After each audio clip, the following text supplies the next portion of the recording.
6 minutes. And put them in a bind. And at that point, they were just trying to play matchups and figure it out almost a survival, still minutes at times. Guys, this was a game full of hard shots, too. I mean, both teams hit incredible shots towards the end of the game. It's just one of those things where it's making it really difficult on either team. And it was high-level basketball at its peak. When you're talking about Mark Williams protecting his first foul, of course. But another thing, too, guys, they had to go small because Theo John picked up his fourth in the first half. I mean, an overly physical game. There were some calls that could have gone either way, of course, at the end. We're not going to talk about that as much because I feel like we've talked about refs about as much as we've needed to this tournament. But terrific game all around. I don't have much to say. I'm just still blown away by how it went. It's just a terrific game. I will say this, and I thought that was a critical play in the game. Was Jeff almost welcome to live production, ladies and gentlemen. I wish you guys could see the setup we have right now, because when we really take off, we were going to laugh about the days that we sat here passing mics around, trying to figure out an echo while we're live, while Dagan's stressing using an actual digital camera. That's what we're shooting off of right now. This is still going better than your night last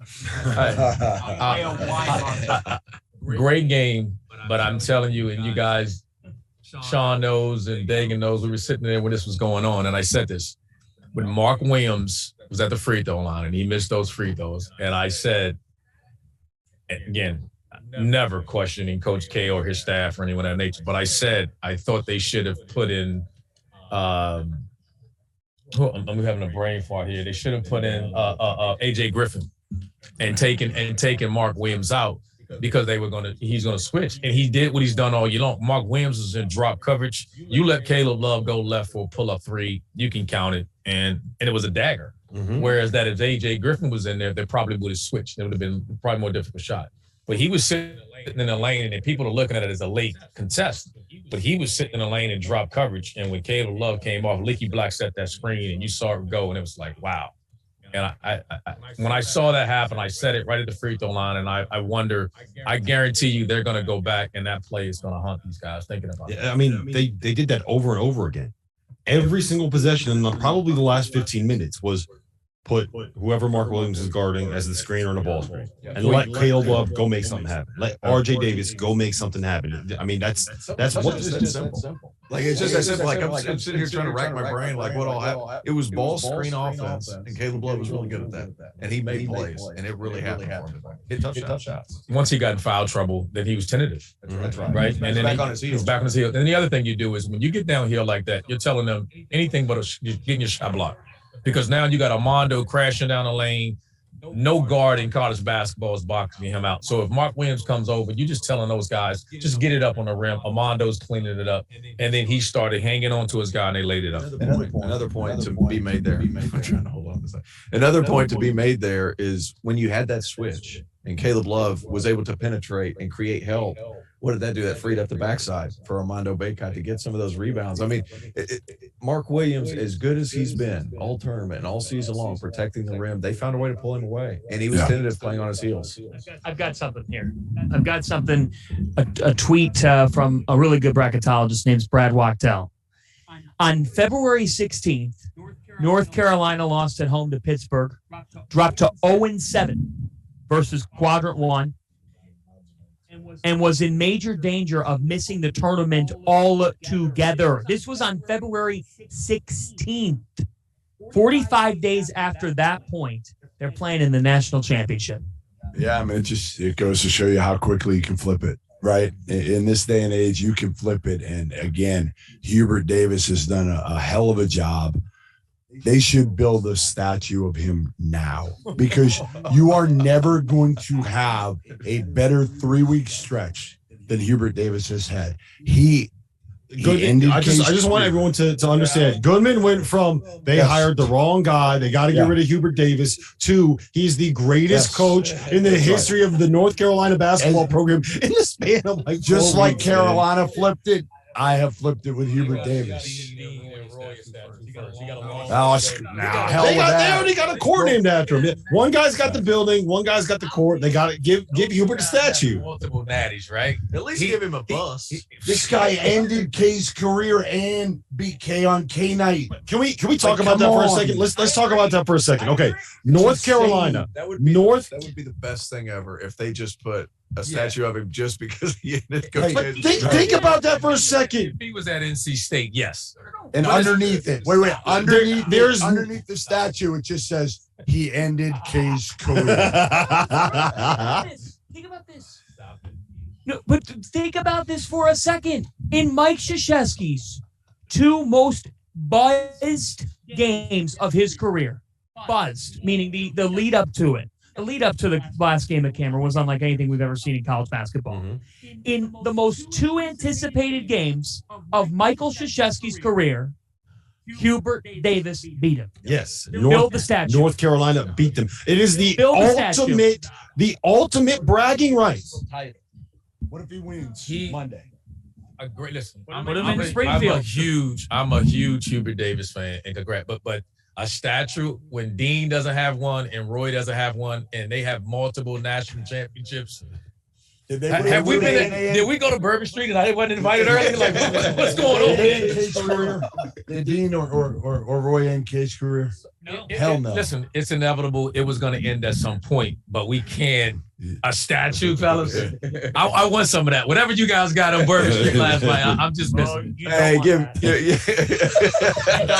not what Dawson had. Yeah, no, give him a brass bust in the lobby, and we'll call it even. If you have some of it, you might need a swimmer. He will get probably a 10-year contract extension and a raise. No, he should. Absolutely, that's what he should get. Like the Tuesday, they got to give him rip up that contract and give him something. And again, I'm so impressed with Hubert Davis, and honestly, how he deals with his players. Yes. That to me is the most impressive thing about Hubert Davis is how he has played psychiatrist to be able to figure these guys out. And I think, again, that more important in some ways than X's and O's these days is getting your players motivated, kind of hitting the right buttons with each guy, being adaptable. And that's what Hubert has done. Yeah, he's been terrific as far as that's concerned with his players. He stuck with them, guys. Like he stuck with them.